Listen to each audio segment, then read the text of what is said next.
This is a huge theme in the book of Esther that you're going to see. One of the things that the author is doing here is putting King Ahasuerus before you in all of his vain glory, in all of his over-legislation, in all of his tyrannical threats, not to drive you to despair, but to do what? To get you to laugh at how ridiculous it is when earthly leaders think that they can defy God.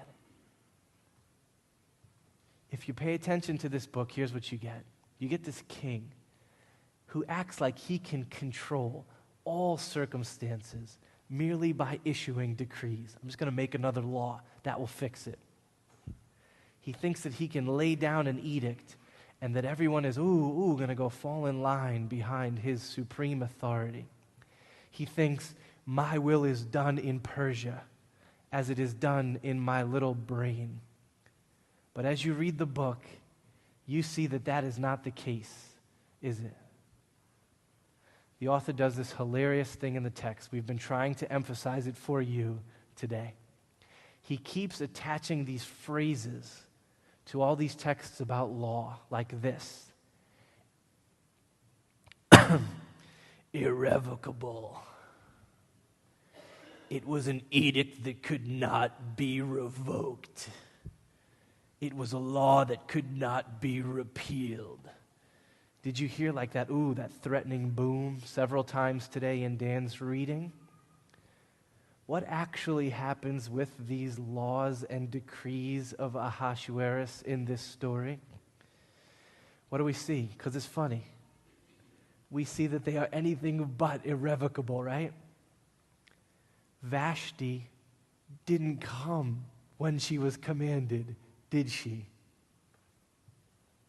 The king thinks that he can lay down law for what will happen in homes throughout the empire, but he can't even get his own wife to submit to his authority. You feeling this? You should be laughing. The king issues an irrevocable decree that the Jews will be destroyed. The whole book is about how they weren't. He legislated their doom, but God reversed the whole thing. And this book is about their joy. This book was written to tell them how to feast, celebrate, and laugh at the powers of man. Over and over again, the king goes through the pomp and the circumstance of writing down laws. Very serious, very powerful, very threatening. But at the end of the day, whose will is done in the book of Esther? It's not Ahasuerus' will at all. It's the will of God.